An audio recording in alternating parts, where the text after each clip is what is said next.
Amém, gente? Glória a Deus. Eu estou aqui diante da palavra de Deus, diante de vocês, para trazer uma mensagem da parte do Espírito Santo, e eu quero dar um tema para hoje.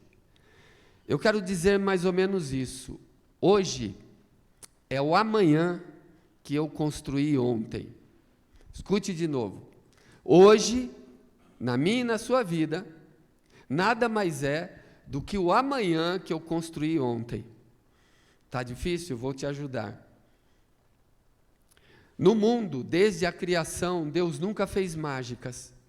Eu sei que nós, quando falamos em Deus, nós o rotulamos como um ser que faz magia, alquimia. Nós queremos que Deus faça miojo, que trate a nossa vida como descartável, que faça as coisas aparecer e desaparecer como os mágicos que fazem ilusão de ótica, fazem truques. Deus não faz alquimia, Deus não faz mágicas, tudo em Deus é uma construção, tudo em Deus é um trabalhar, tudo em Deus é um planejar, é um efetuar, é um concretizar. Se fôssemos usar a gíria dos nossos dias, tudo em Deus é um arregaçar de mangas, é um colocar a mão na massa. Se houvesse essa gíria na Bíblia, era mais ou menos isso. Deus coloca a mão na massa, tudo em Deus é assim, louvado seja Deus, e tudo nele está inserido num projeto organizado de construção, de querer e efetuar. A Bíblia diz em Marcos 4, 26, que o reino dos céus, fala comigo, o reino dos céus ele é assim como um homem, como alguém que semeia uma semente na terra, e depois ele não sabe de que jeito, ele semeou e cobriu a semente, mas ele não sabe como, aquela semente que está lá, encoberta, aterrada, ela começa a frutificar, e a germinar, e a dar frutos, mas ele não sabe como. O reino de Deus é assim, você semeia primeiro, para depois, semeia primeiro, para depois. Gálatas 6, 7 diz o seguinte: não se engane, de Deus não se zomba, porque aquilo que o homem, fala comigo, semear, de novo, semear, isso mesmo o homem vai colher aquilo que semeia. Então, a vida que você tem hoje, se é boa ou ruim, se é alegre ou triste, se é rica ou pobre, se a vida que você tem hoje te incomoda ou te dá tranquilidade, a culpa não está em Deus, nem nas pessoas à sua volta, nem nos pais que não te deram estudo, nem nos irmãos que são ricos, milionários e não olham para você que é pobre e necessitado. A culpa disso tudo não está em nada à sua volta e à minha volta, porque a Bíblia diz que todos nós, nada trouxemos para esse mundo e nada levaremos dele. Ou seja, eu estou construindo uma ideia que você pode entender e começar desde o nascimento da sua vida, como é que Deus trabalha de maneira organizada e de maneira perfeita, e Deus não é injusto com ninguém, Deus é completamente fiel. Todo mundo vem para cá sem nada, todo mundo vem para cá com as mesmas condições, a mesma capacidade intelectual, o mesmo grupo de neurônios, nós viemos com os mesmos movimentos labiais, nossa visão, audição, paladar, tudo que nós podemos ter para vencer aqui está em nós, foi colocado em nós. Ele nos viu ainda informe no ventre da nossa mãe, O Salmo 139, 16, ele fala isso. Ele me viu quando eu ainda era um embrião, eu era não sei o que, alguma coisa ali, e ele me viu, ele me formou ali, ele te formou ali. Nada foi diferente com o outro que venceu na vida e com você que ainda não venceu. Nada foi diferente daquele que teve as melhores oportunidades, chegou no topo da vida, no seu ramo, naquilo que acredita. Nada se difere de mim e de você.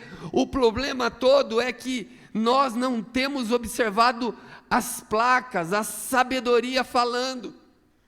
Nós temos preguiça de entender o que é a sabedoria, de estudarmos isso. Nós tínhamos aqui nos tempos bíblicos os poetas, os grandes pensadores, os estoicos, os gregos. Eles passavam horas, dias, sentados, sozinhos, pensando. Então eles eram aclamados como mestres. E quando alguém perguntava qual é o segredo, como é que você sabe tanta coisa, que livro você leu, lá não existiam livros quase, eram rolos. Naquele tempo, como é que alguém se destacava? Porque alguém pensava quando o povo corria.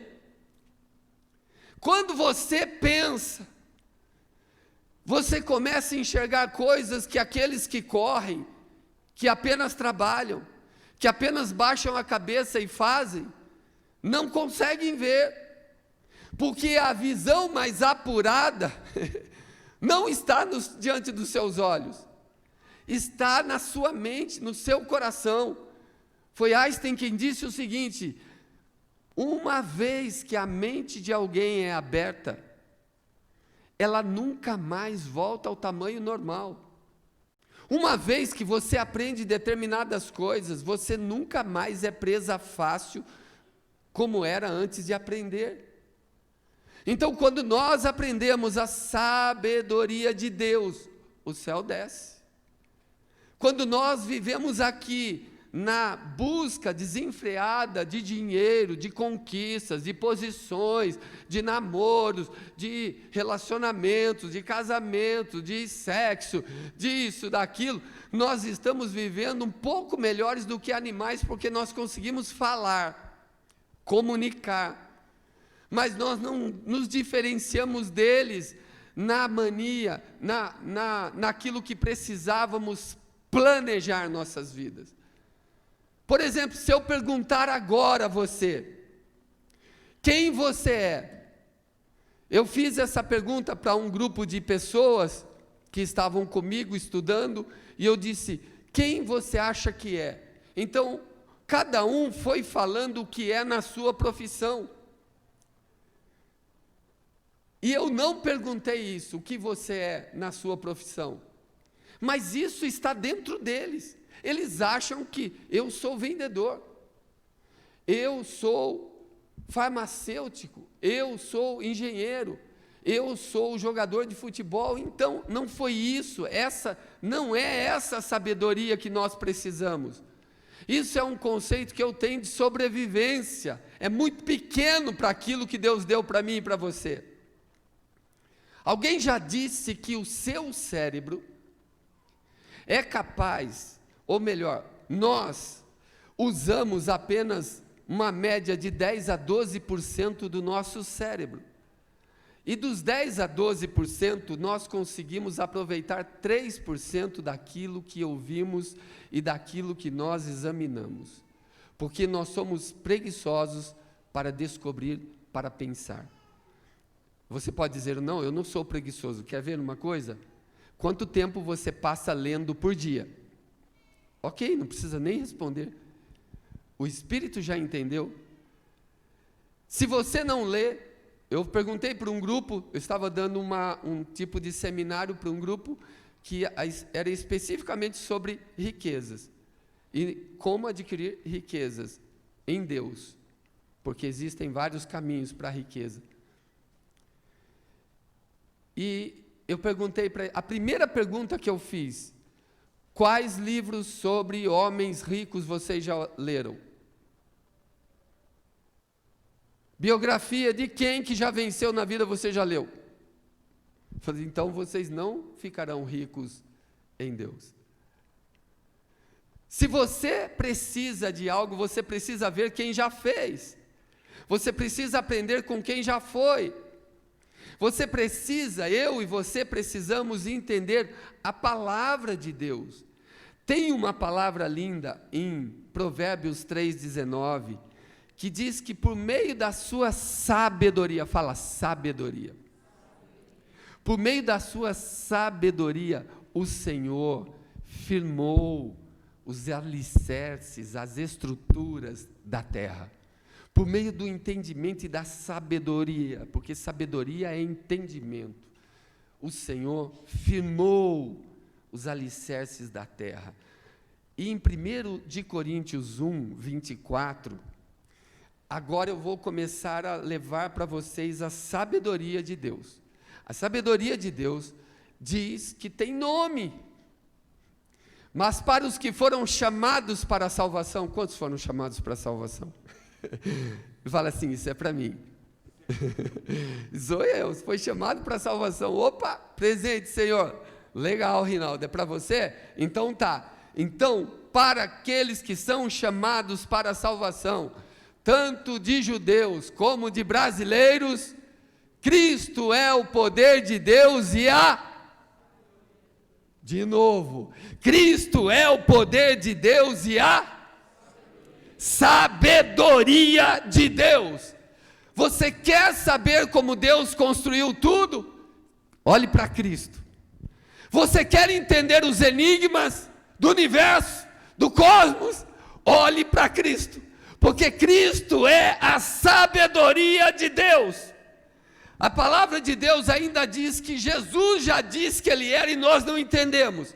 Em Mateus 12, 42, quando Ele está pregando, avisando e falando, os judeus não estavam ouvindo, Ele falou o seguinte, a rainha de Sabá, ela se levantou, ela viajou, ela ficou meses viajando em cima de um camelo, de um navio, e ficou andando para lá e para cá, debaixo de sol escaldante, para ouvir a sabedoria de Salomão. Pois eu vos digo, está aqui diante de vocês, quem é mais sábio que Salomão?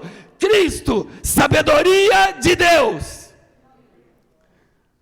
Ele disse que Ele era, nós que não entendemos. Quando você entra nesse tempo de sabedoria, você descobre coisas que fala, uau! Meu irmão me mandou um texto hoje, que eu fiz questão de incluir hoje aqui. Todos os homens devem buscar a Deus, mas somente Deus, somente alguns, o próprio Deus busca. Escute, de novo. Todos os homens querem buscar a Deus e devem buscar a Deus, mas somente alguns o próprio Deus busca. É muito diferente. Todo mundo querer Deus é fácil, agora Deus querer alguém tem que ter alguma coisa especial. Gente, tem que ter algo, ele tem que ter liga, sabe? Tem que estar ali ligado, como diz aí o outro que se ama alma gêmea, tem que descobrir essa parte, você tem que ter alguma coisa, tem que ter o néctar para ele poder, para você poder atrair. Deus procura homens que conheçam a si mesmos como pecadores, que também conheçam a Ele como adorador, e homens que se importam com outros homens. Deus só busca esse tipo de gente. É isso mesmo, a palavra do Senhor diz em Mateus 22, do 37 ao 39, que o primeiro grande mandamento é amar a Deus sobre todas as coisas, isso é, ser um adorador. Olha o que Deus busca, um verdadeiro, que o adore em espírito. Então Deus busca, primeiro um adorador, depois o próprio texto continua dizendo no verso 38, que amar a Deus, e depois amar o próximo, fala amar o próximo. Amar o próximo significa ser um intercessor, é porque você sabe o que bate no coração do adorador, você se torna um com ele. E em terceiro lugar, o próprio texto diz assim, como a si mesmo, como pecador. Isso significa que eu e você temos que entender porque o outro não consegue. Temos que entender porque o outro não é. Temos que entender que todos nós em Cristo estamos nivelados por baixo, ou seja, pelo pecado. Não tem ninguém aqui melhor do que o outro. Todos, Romanos 3:23 diz que todos nós pecamos e carecemos da glória de Deus. Todos pecaram. Então, meus amados irmãos, bem-vindo a mais uma reunião de pecadores. Estamos todos nivelados no pecado. Eu posso não ter o seu, você pode não ter o meu, mas todos pecamos. Todos estamos nivelados por baixo. Cristo nos nivelou, Deus nos nivelou na cruz, em Cristo. E o que isso quer dizer? Quer dizer que o que você está vivendo hoje, nada mais é do que você plantou ontem para o seu amanhã que chegou hoje. De novo, parece que só a Silvana entendeu, então eu vou falar para vocês. Isto quer dizer que aquilo que você está vivendo hoje, nada mais é do que o amanhã que você plantou ontem, mas que o amanhã chegou o tempo dele hoje, porque Eclesiastes 3 diz que há tempo para todas as coisas debaixo do céu, e o calendário não para, ele continua. Isso significa que o amanhã, que para nós nunca chega, ele chega com outro nome, com outra roupa, de presente, hoje, agora, já. Isso significa também que o meu presente, o meu hoje, o meu já, se ele não é bom, não é por culpa das oportunidades que eu perdi, ou que eu joguei fora, ou que alguém tolheu e tirou, não, é porque lá atrás eu plantei, lá atrás eu preparei a minha cama, lá atrás eu ignorei os avisos, lá atrás eu não dei ouvidos à sabedoria, lá atrás eu não guardei, lá atrás eu fui imprudente, e eu acabo colhendo hoje. Meu amanhã chegou quando? Hoje. Hoje está doente, hoje está enfermo. Um dia desse, minha mãe falando comigo, eu tenho isso, eu tenho aquilo, eu tenho o bico do papagaio, do ganso, do marreco, começou a falar, e eu quis saber, mãe, diz aí como é que é o bico do marreco, e ela falou, é de tanto trabalhar lá atrás, assim, assim, assim, e ela começou a contar o que fazia. Então, para ela ter esse bico do marreco, né, mãe? É do ganso? É, o ganso, ela gosta do ganso. Estava com o bico do papagaio. Não, filho, é do ganso, olha o tamanho disso. Então, para ter o bico do ganso que ela falou, ela destruiu a saúde dela lá atrás, trabalhando. Aí você diz assim, mas não merece mesmo. Olha o cabelo dela, vocês viram o cabelo dela, gente? Olha o cabelo dela. Olha o cabelo dela, cabelão chique. Aí você vê, mas não fique vermelha, o cabelo está lindo mesmo. Olha aí você vê um negócio desse, e você começa a imaginar, ei, por que eu estou passando por isso? O que você fez lá atrás? Volta, não pare de brigar com Deus.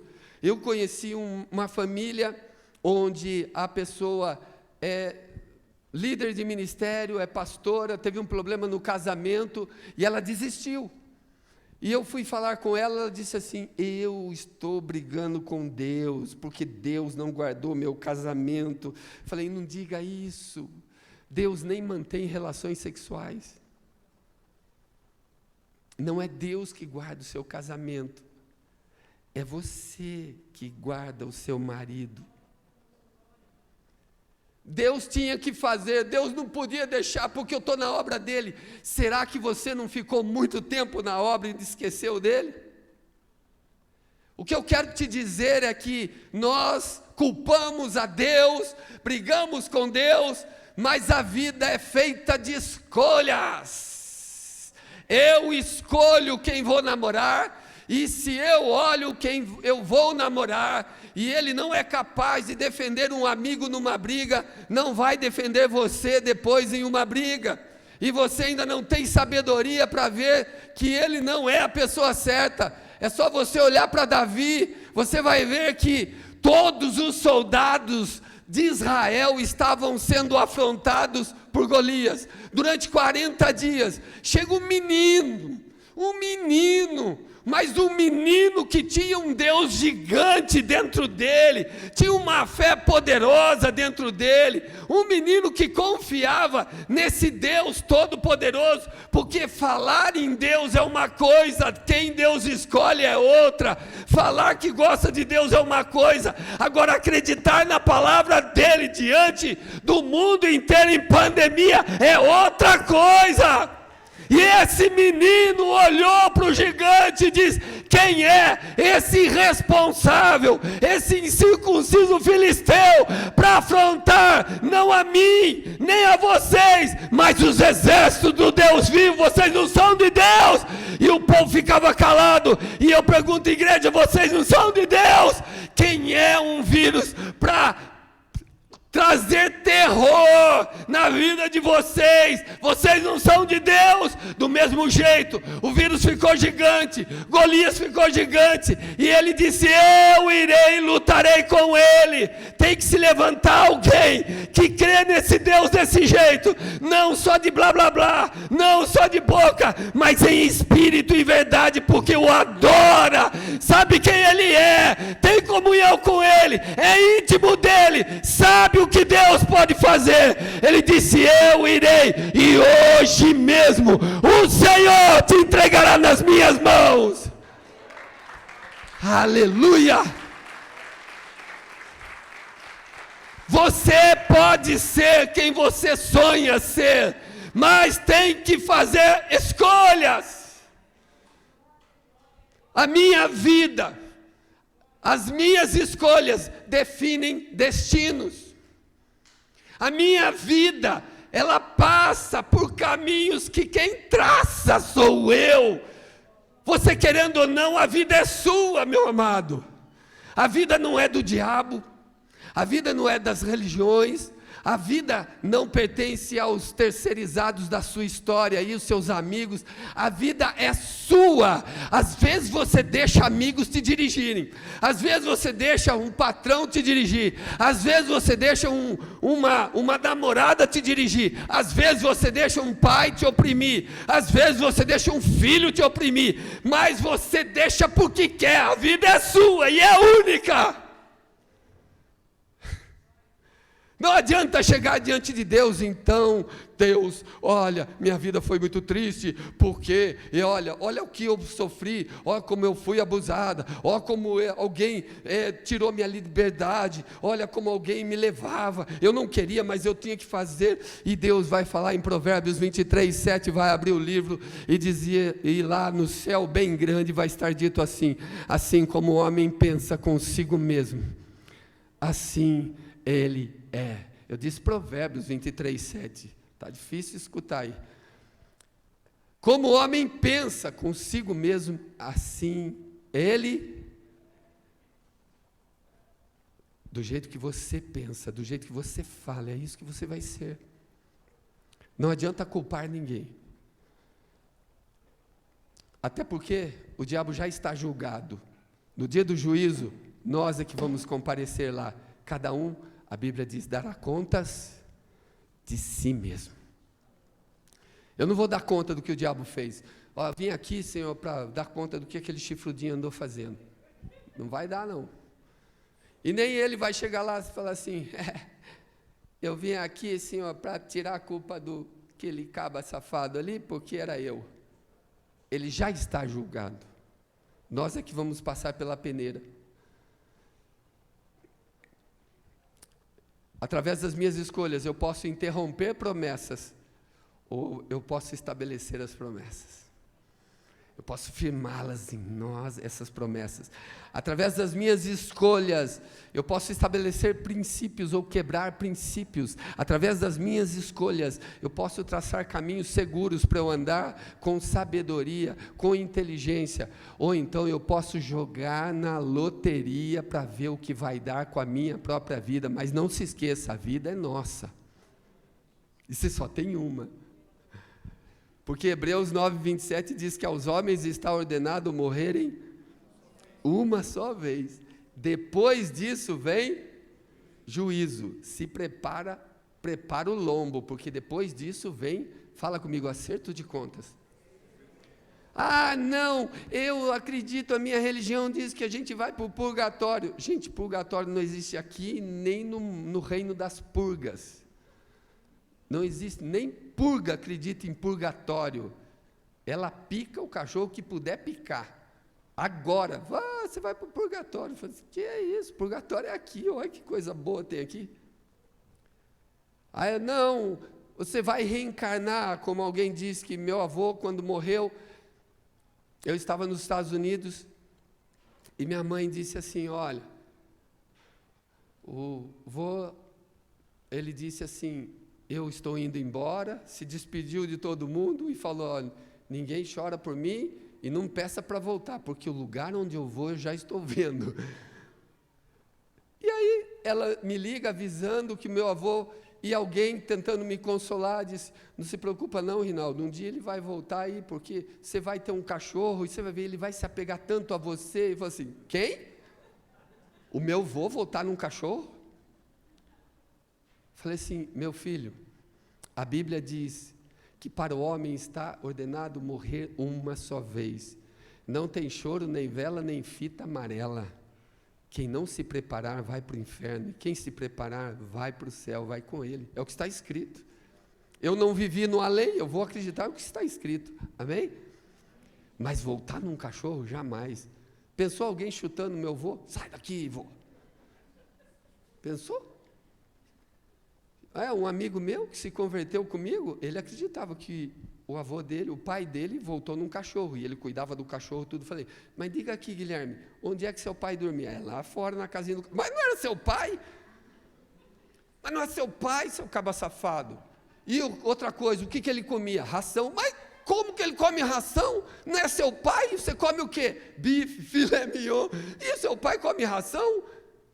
Tem alguma coisa errada aí, esse pai seu não tem honra não. Então, vamos ficar com a palavra de Deus, ninguém volta aqui para ficar dando explicação e nem passar vergonha. Nós vamos diante daquele que é o dono de nossas vidas, onde Eclesiastes 12:7 diz que o Espírito e o pó volte à terra como era, e o Espírito volta para o seu dono. Nós vamos voltar para o nosso dono. Viemos de Deus e voltaremos para Ele, amém? Louvado seja Deus.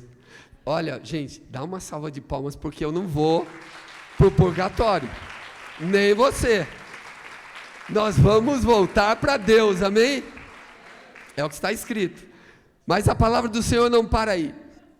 A Bíblia vai nos levar agora em um lugar gostoso que eu quero ajudar você a entender essa mensagem. Eu tenho pouco tempo. 1 Samuel 18, de 17 a 19, aqui fala da vida de uma filha de Saul chamada Merabe. Eu sei que poucas pessoas já ouviram falar de Merabe, mas eu vou ajudá-los a ver um pouquinho Merabe. E a Bíblia diz, no verso 17, e disse Saul a Davi, eis que Merabe, minha filha mais velha, que te darei por mulher, ser somente um filho valente e tal. Não, eu quero essa parte. Eis que eu te darei Merabe, minha filha mais velha, fala comigo, por mulher. Muito bem. Agora, o versículo de número 19 diz assim, sucedeu, porém, que ao tempo em que Merabe, filha de Saul, devia ser dada a Davi, foi dada por mulher a Adriel, o Meulatita.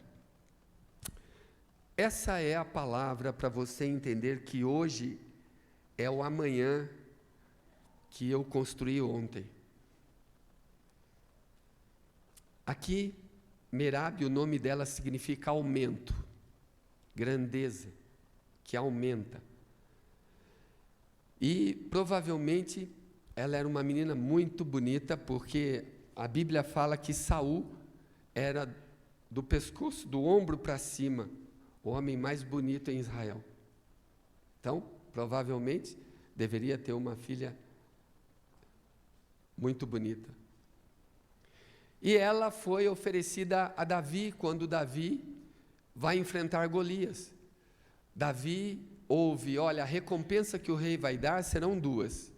Sua casa, a casa de seu pai, será isenta de impostos, nunca mais pagará impostos, e ele dará a princesa, a mão da princesa em casamento. E aí Davi fala, será que você acha que é pouca coisa ser genro do rei? Você pensa que é pouca coisa, mas é muita coisa. O fato é que Merabe foi dada a Davi. E Davi ganhou Merabe por mérito na guerra. Saul deu a filha a Davi. Porém, Saul, quando volta para Israel, começa a ouvir o cântico das mulheres. E as mulheres cantavam assim: Saul matou milhares, mas Davi 10 milhares. E no coração de Saul, o ciúme entrou, a inveja entrou, e ele pensava assim, a Bíblia diz que ele pensava consigo mesmo, para mim só deram milhares, e para Davi 10 milhares, porque Davi tirou a afronta de sobre Israel, a vergonha de sobre Israel. Então, Saul fez o seguinte, era para dar Merabe a Davi, e aí ele pergunta para a filha, quem que você ama? Quem que você gosta? Quem que está no seu coração? E ela diz, Adriel, o meu latita, Adriel, pai, eu amo Adriel. Você não quer Davi? Não quero Davi, eu não amo Davi, eu amo Adriel. E é aí que começa a história. Então, Saul, para afrontar Davi, dá Merabe a Adriel. E ela se casa com Adriel, ela gostava da farda do soldado, ela gostava da postura do soldado, o soldado era obediente ao pai, ele era um servo fiel, ele tinha uma mordomia, ganhava bem, teria uma vida boa do soldo, vivendo do soldo, então ela vislumbrou em Adriel o seu futuro. E Davi, a ele foi dado Mical, a palavra do Senhor diz, no capítulo 18, verso 20, que Mical, a outra filha de Saul, amava Davi, fala assim, amava.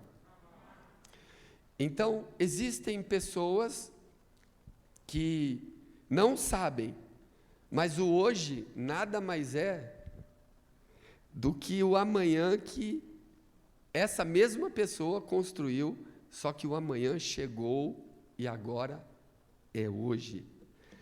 Então houveram 3 anos de fome.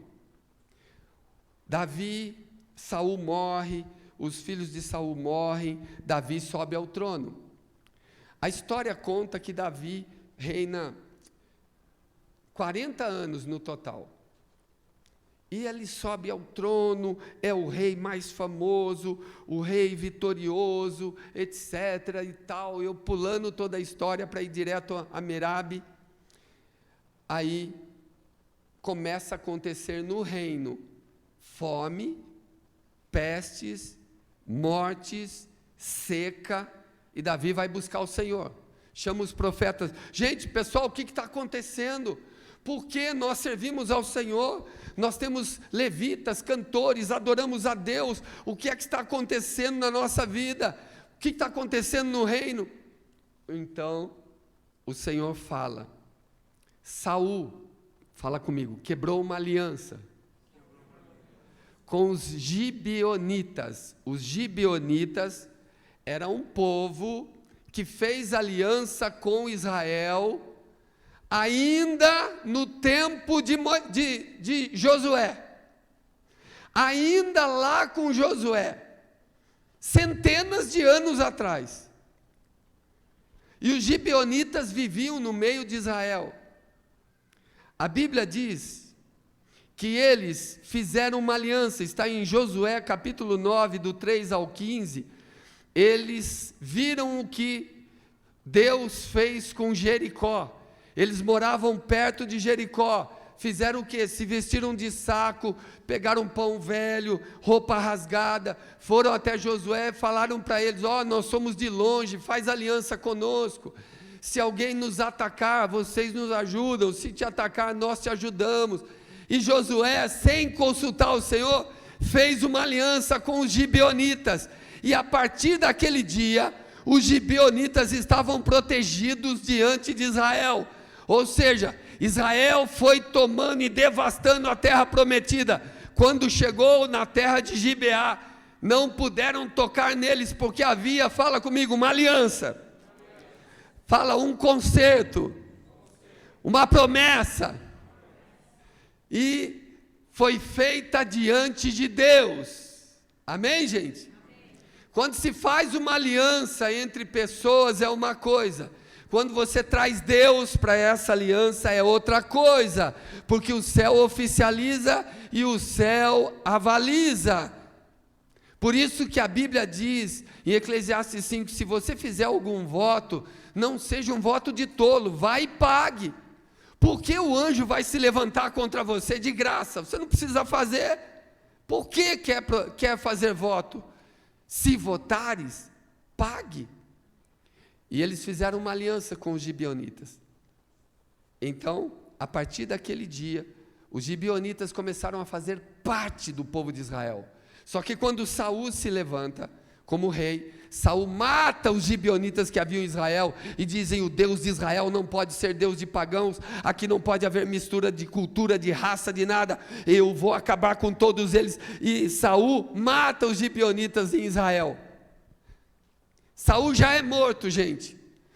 Mais de 20 anos depois, 30 anos depois, vem a seca e a fome sobre Israel. Ninguém sabe de onde veio isso. E quando vai buscar o Senhor, Deus diz: me lembrei da aliança que Israel fez com Gibeá.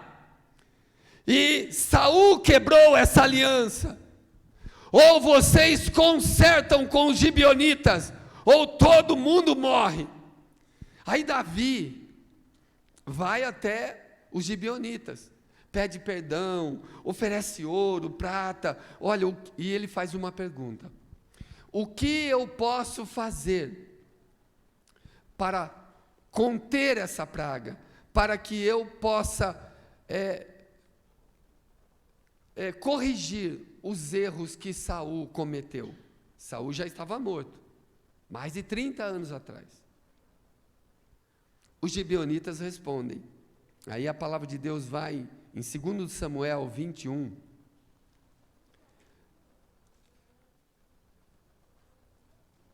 Segundo Samuel 21. Cadê aqui? Eu estou em 2 Samuel 21.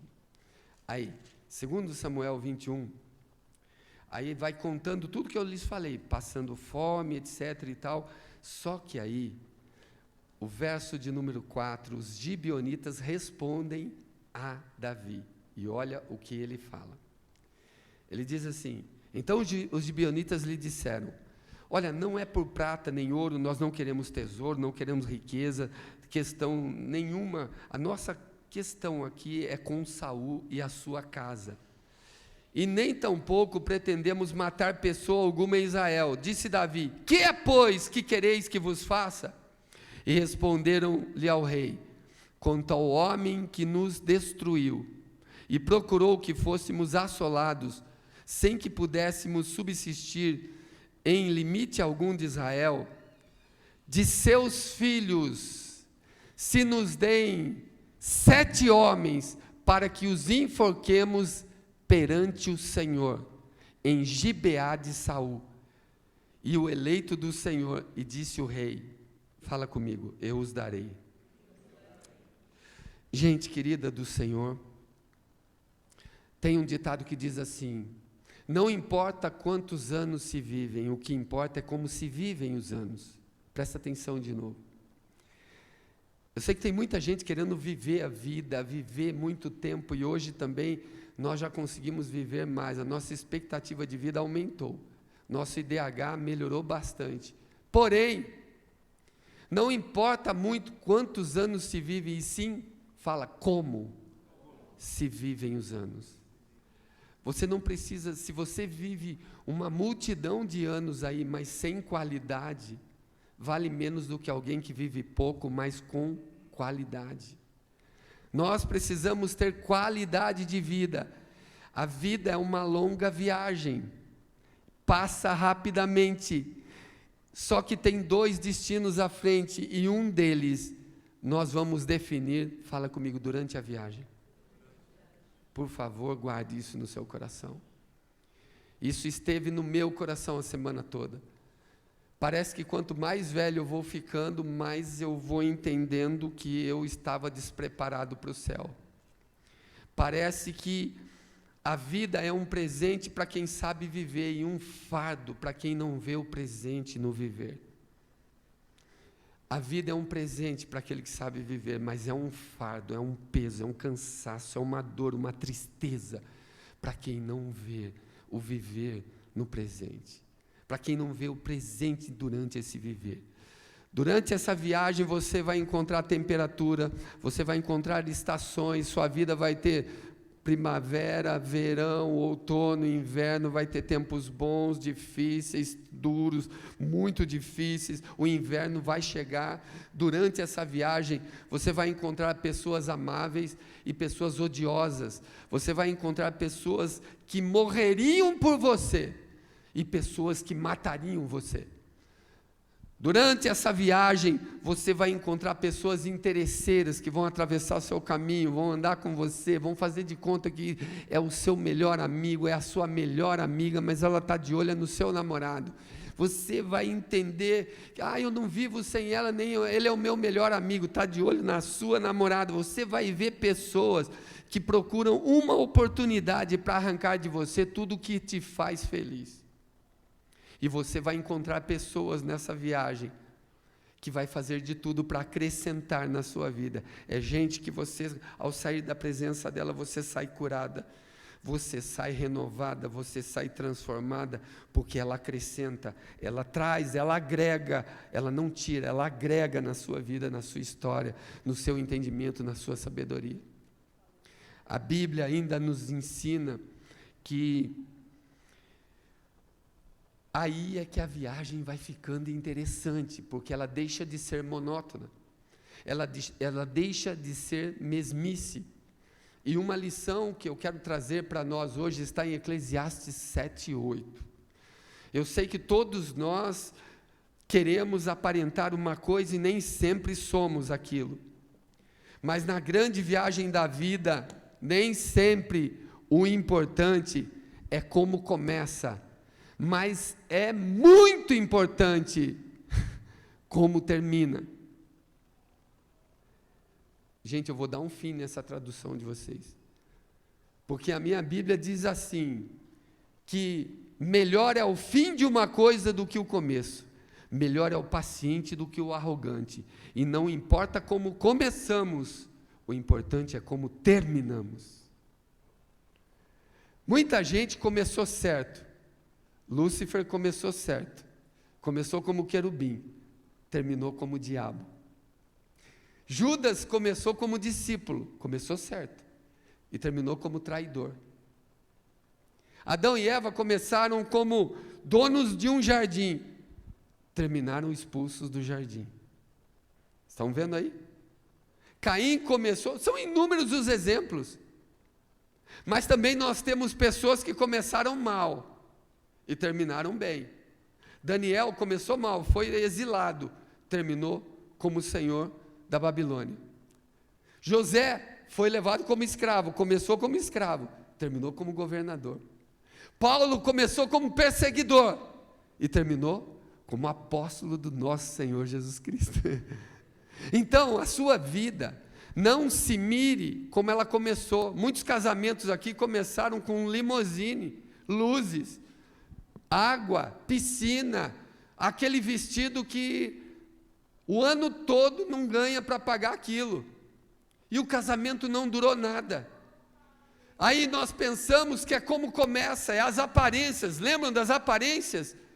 Deus vê o quê? O coração, o interior. O seu valor não está no que você mostra, o seu valor está no que você é, no que você carrega aí dentro.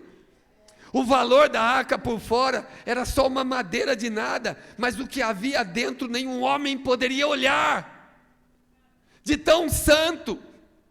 Então aquilo que você mostra, aquilo que está dentro de você, é que vai definir você para essa viagem, é que vai definir você para o seu amanhã. A palavra do Senhor vem trazer aqui coisas espantosas, que às vezes nós fazemos uma festa, nós queremos que todo mundo fique curtindo, postando, falando, a gente faz selfie, a gente faz de tudo, mas a única coisa que nós não fazemos é mudar o nosso visual, o nosso alcance de visão, porque se você não conseguir olhar lá na frente, ninguém vive de amores, ninguém vive de sexo. Alguém já disse que sexo é a melhor coisa que existe, mas quando se casa é o que menos se faz. Então todo mundo vislumbra uma coisa que não é real. Todo mundo diz e briga por isso e quer isso, e nós estamos quebrando alianças, porque trazemos quem para o casamento? A bênção foi de quem? Quem que nós levamos para testemunhar, para abençoar? Deus leva muito a sério a aliança. Algumas pessoas chegam para mim e falam: pastor, ore pelas nossas alianças. Eu falei: tem certeza? Não é melhor vocês ficarem aí, porque vocês são meio banda voou, e é todo mundo de todo mundo, estão se pegando já. Não é melhor ficar assim? Não, vamos regularizar. Tem certeza que quer regularizar? Deus vai entrar nisso. Vocês vão continuar no pecado? Quando eu trago Deus para dentro, quando o líder de uma nação, quando o chefe de uma casa, quando o cabeça da casa não está alinhado com Deus, traz juízo, prejuízo, problema, tristeza, derrota para dentro de casa. Êxodo 34, 6 e 7, Deus traz uma palavra assim que eu sei que, apesar de doer em alguma coisa que a gente vai ler, que ele se ira até a terceira e quarta geração daqueles que o aborrecem, porém a Bíblia diz que ele é benevolente para 1000 gerações daqueles que o agradam. Saul desagradou ao Senhor. Merabe era filha de Saul, o chefe da nação. E sabe o que diz a palavra santa do Senhor? Que quando Davi procura os gibeonitas para consertar o erro de Saul, porque havia morte, seca, fome, tristeza, tragédia sobre Israel, havia uma quebra de aliança, quebra de princípio, porque Deus foi colocado naquela aliança, Deus foi chamado para abençoar aquela união. Aí diz a palavra do Senhor que a consequência vem na descendência. Na descendência. Sério? Sério. 2 Samuel 21, 5. Vamos ler atentamente. E disseram ao rei: o homem que nos destruiu intentou contra nós morte, para que fôssemos destruídos, sem que pudéssemos subsistir. E ele diz o verso 6, queremos da vida dele, dos filhos dele, da descendência dele, da família dele, de quem sobrou 7 homens. 7 homens? Uau, é isso mesmo? 7 homens? Então agora vocês vão ver qual foi a escolha de Merabe, porque Deus disse no verso 8, tem problema no reino, tem aliança quebrada, rompida. Os gibeonitas pediram 7 homens, e Davi e o rei deu a eles 2 filhos de Rispa, filha de Aiá, que tinha tido de Saul, e Armone e Mefibosete, como também, fala assim comigo, 5 filhos. Quem era a irmã de Mical? De Merabe. Mical era a irmã mais nova de Merabe. Merabe era a irmã mais velha de Mical. E 5 filhos da irmã de Merabe. Olha, 5 filhos de Merabe. Merabe quer dizer o que mesmo? Fala assim, aquele que aumenta, o que acrescenta. Ela nasceu para ganhar, para crescer, para prosperar, para ser uma bênção.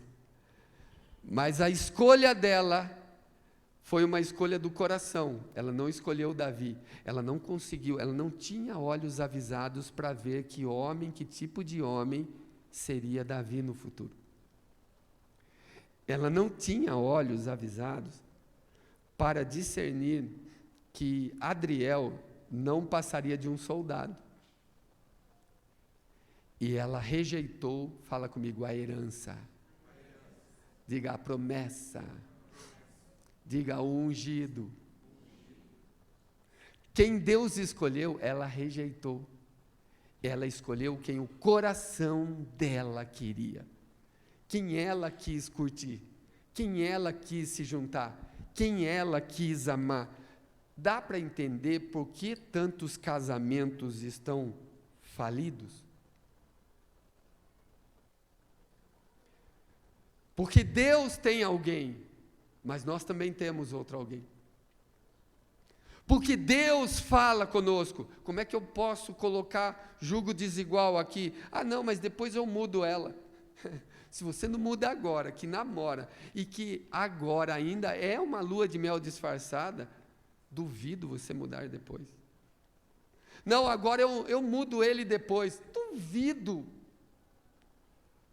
Você será, como diz aquele matuto, um fenômeno. Duvido, depois que ele tiver o controle sobre a sua vida, ele mudará. Se agora você controlando ele não quer o Senhor, tenha olhos para ver o seu futuro. Porque você está plantando, e o seu amanhã vai chegar e vai se tornar hoje. É gente chorando para todo lado, é gente arrependida de todo lado, é gente se fazendo de vítima, buscando a Deus, para Deus fazer alguma coisa, e Deus está falando, ei, o seu hoje nada mais é do que o seu amanhã, que foi construído ontem. Você construiu, apesar de todos os avisos que lhe dei, e lembre-se, eu levo a sério uma aliança. Eu levo a sério quando você usa o meu nome. Eu levo a sério quando você faz uma promessa.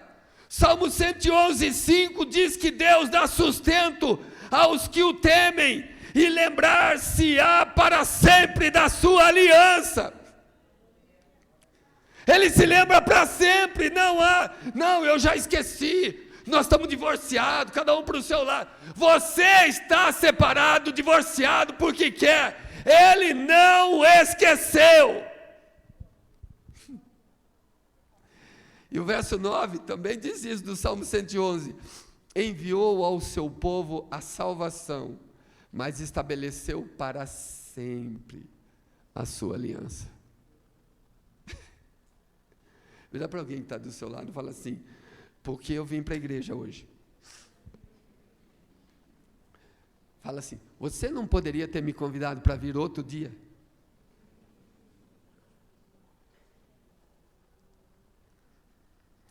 A obediência gera bênção na descendência, a desobediência gera engano, gera mentira, gera maldição, doenças, corações inflamados, endurecidos, pessoas viciadas, fracassadas, vida de lágrimas, desonras, infidelidades, e por aí vai, que eu quero parar com essa lista terrível aqui.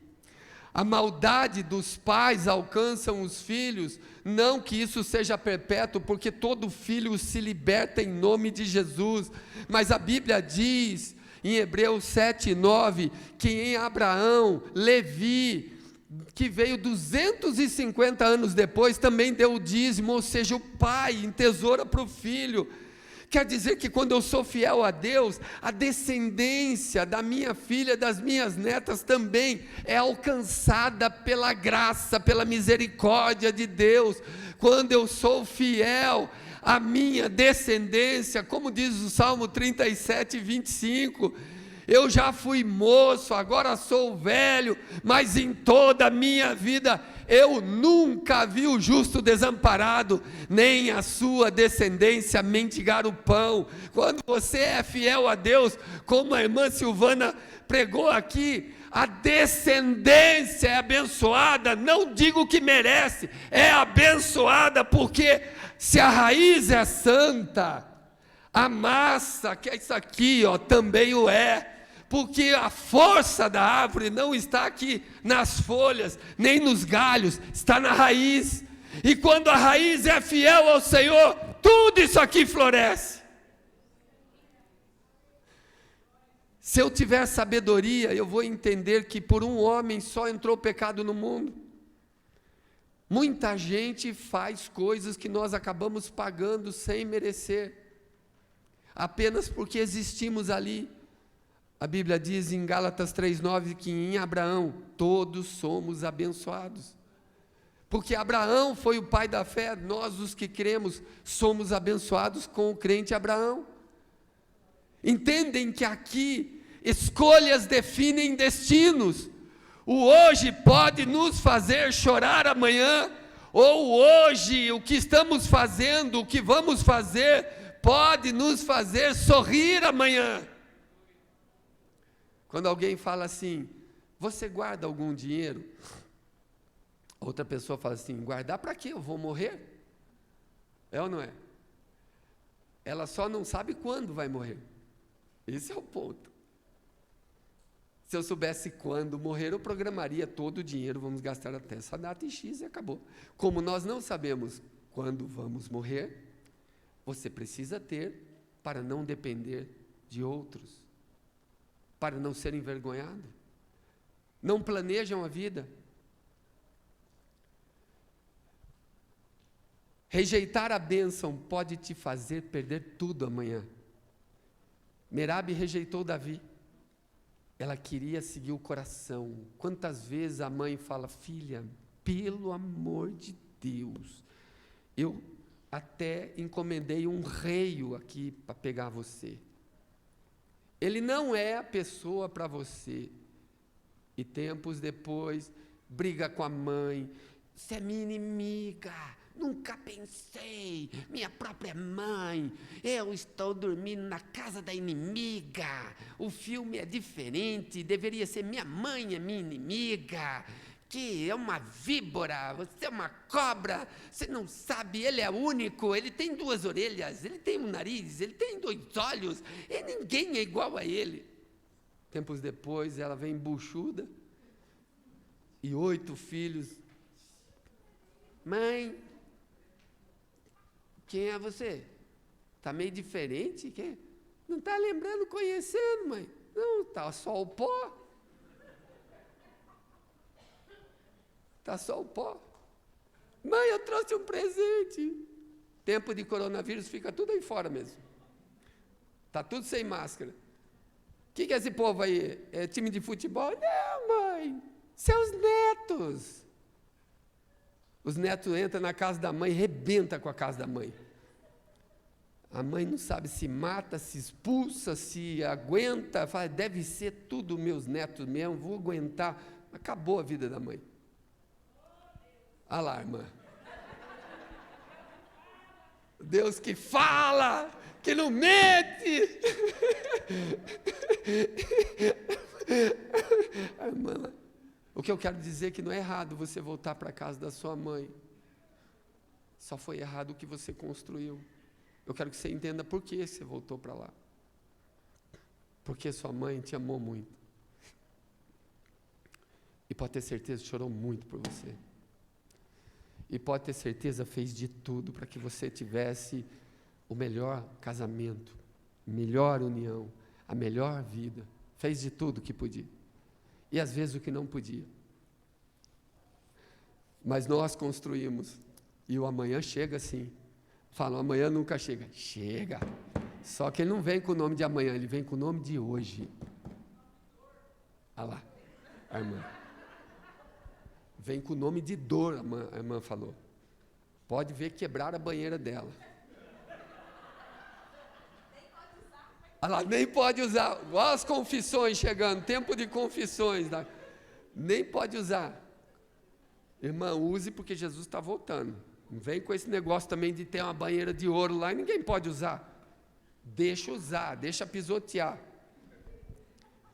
Deixa os filhos dizerem assim, eu tomei banho numa banheira de ouro, eu não sou qualquer um. É ou não é? É ou não é? Chegou esses dias, a Vânia estava lá, uns vidrão de palmito lá em casa, eu olhava, e aí só saladinha de alface normal. Falei, o que está fazendo esse vidro aí? Esse vidro aí quando vim em visita. Você está brincando. Você está brincando comigo. Visita é mais importante do que eu. Então se eu morrer, a visita que vai comer, desce o vidro de palmito daqui. Um vidrão ignorante assim, gente. Os palmitão, vamos acabar com ele logo. A gente fala assim, nós chamamos sim, irmã. Mas tempo de coronavírus, o governador não permite muita gente em casa. Aí não pode. Aí sobrou palmito até. Mas, imagine. E essa picanha? Essa picanha vamos guardar. Guardar quê? Come hoje mesmo. Mas só tem nós. Mas é que importa. Ei, você está guardando o melhor para quem? Quer que eu fale uma coisa? Eu aprendi isso quando eu voltei dos Estados Unidos, eu trouxe uns tênisinhos da hora lá e deixei na caixa. Eu vou usar isso só quando acabar os meus aqui, é legal, tal, e corre aqui, corre ali, meus tênis não acabam nunca, parece que é o povo do deserto lá, que Deus vai renovando, e um bichinho não acaba, e o tênis novo ficando lá. Quando eu fui pegar, o tênis novo estava esfarelando. Falei, nunca mais eu guardo vocês. Gastei uma nota, trilhões, bilhões nos tênis, e aí peguei, esfarelando assim, o solado. O quê? Não é? Gente, é muito bom, né? A nossa vida é boa, fala sério, nós somos muito felizes e não sabemos, né? A palavra do Senhor, eu vou caminhar aqui para o final, que nosso tempo já deu. Merabe, fala assim, escolheu pelo coração.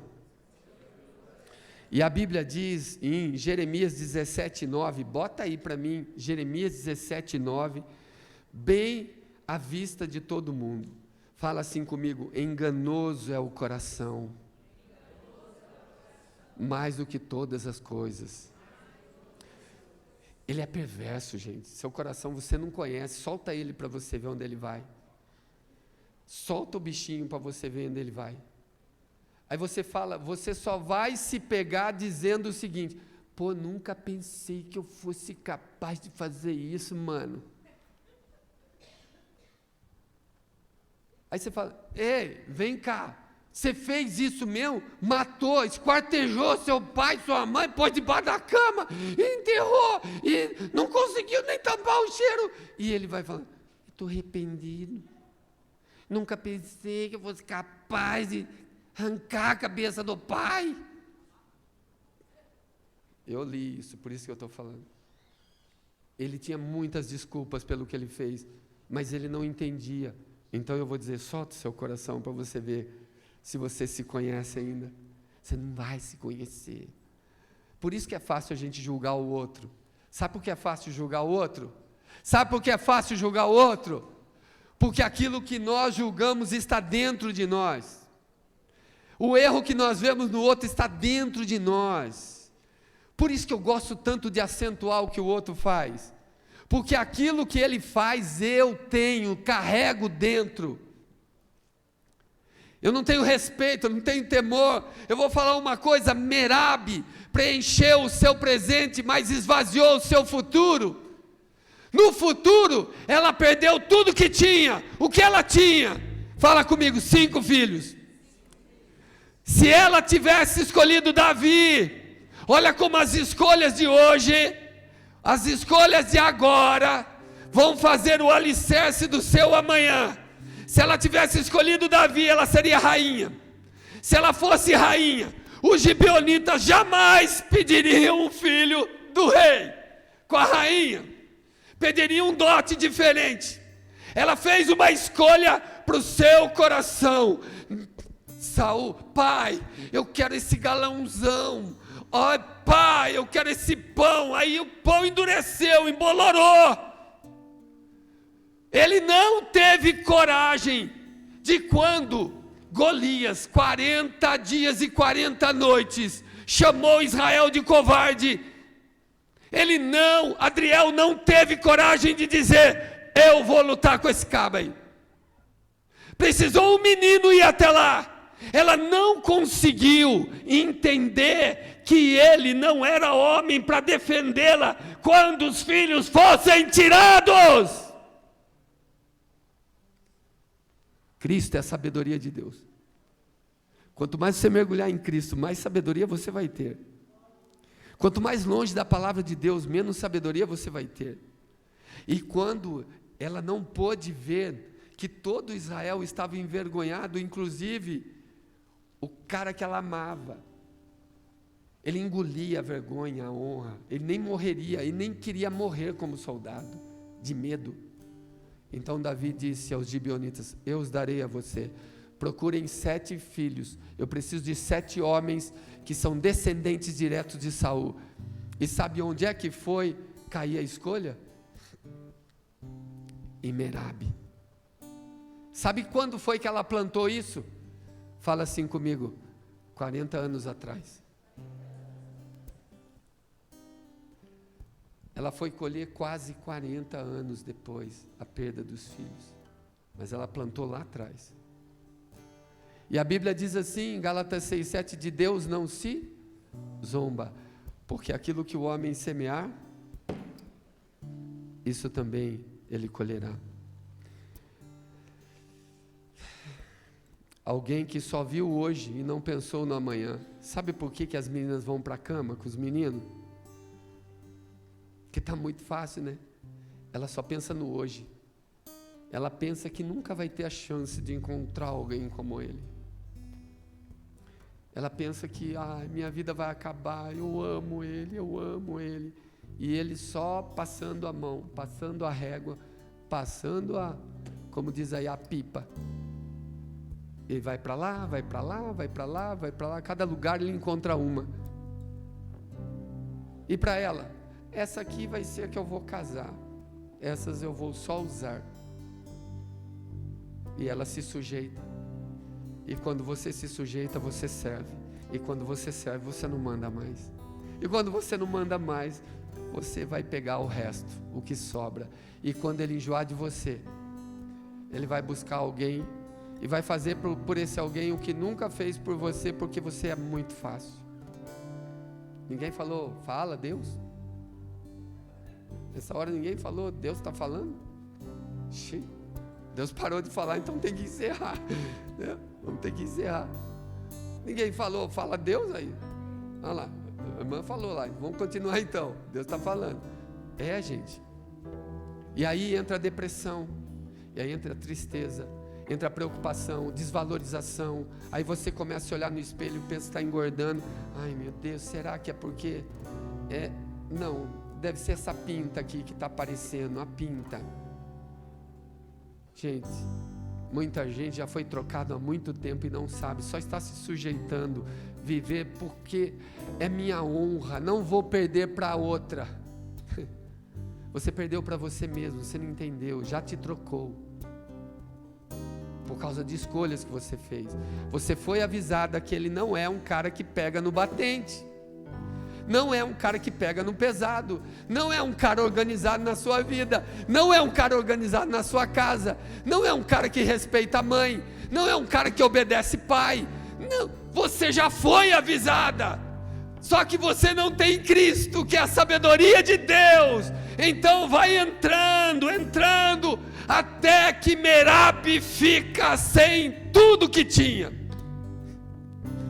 Perdeu a honra, perdeu a alegria, perdeu o sorriso, perdeu a juventude.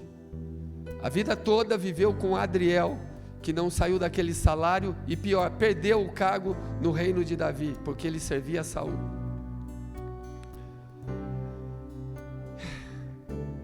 Vira para a pessoa que está do seu lado e fala assim: que horas vai terminar esse culto, hein?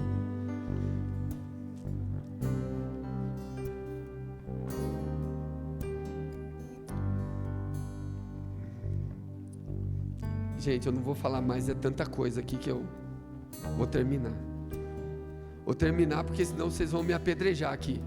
Vão dizer assim: alguém contou minha vida para o pastor, e as anotações que estão ali nada mais é do que a minha vida. Então eu não vou fazer isso. Eu vou pedir que você se coloque de pé, eu vou orar por você.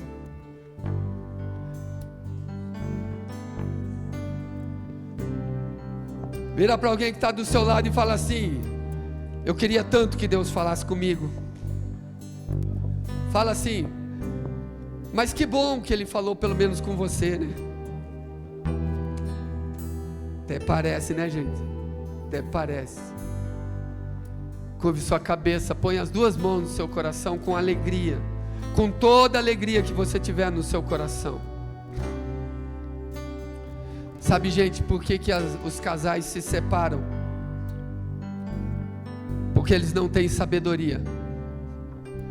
Quando se tem Cristo, sabedoria de Deus, o inferno jamais separa uma história linda que começou no céu.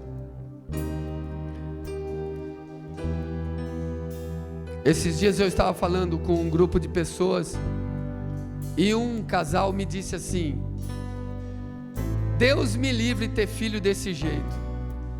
E a pessoa é super hiperativa, a criança, hiperativa. Então eu contei uma história a eles. No meu tempo de futebol profissional, eu joguei com um rapaz, um centroavante, e ele e a sua esposa viram a Bia, quando a Bia tinha suas deficiências. E eles estavam há anos, eles se amavam, se davam bem, mas a vida deles era solitária.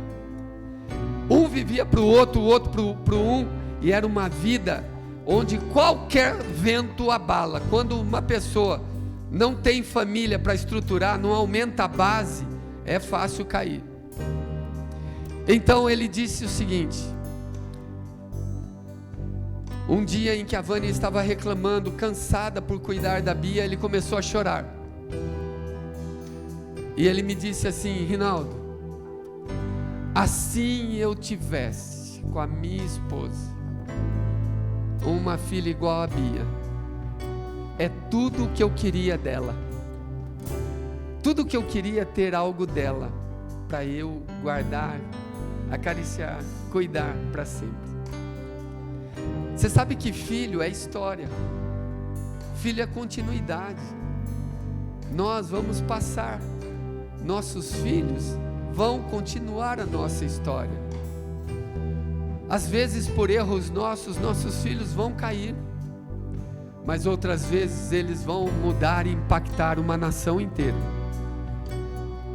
Por acertos nossos, você pode plantar na vida deles. Quando se fala de filhos, significa que misturou pai e mãe, virou quem está lá na sua casa. É a continuidade nossa. Mas o que isso quer dizer? Plante na vida deles. Ao invés de ficar por aí acabando com seus filhos, dizendo que ele não vale nada, e ele realmente não vale, não fique falando. Cultive outra coisa na vida deles. Trabalhe de outra forma. Eles são sua continuidade. Eles são você amanhã. E os filhos deles sairão também de você. Tudo começou aí. Quando eu olho para as minhas netas, que estão vivendo lá em casa, sabe o que eu faço? São minhas. Então eu invisto nelas. Então eu ensino. Então eu beijo, eu mordo, eu corro, eu volto a ser criança, eu volto a viver. Porque eu não sei quanto tempo eu vou viver. Quando eu tenho a oportunidade de estar com a minha mãe, então eu abraço, eu beijo, eu belisco, eu mordo. Mas pastor pode fazer isso? Pode, enquanto ele for gente, carne e osso, pode. Tem nada na Bíblia que impeça. E quando eu for embora daqui, a única coisa que eu quero ficar devendo é o amor. O amor que eu não consegui amar. Nunca conseguirei pagar o que Ele fez por mim. Você pode fazer isso com seu pai, com sua mãe, com seus irmãos.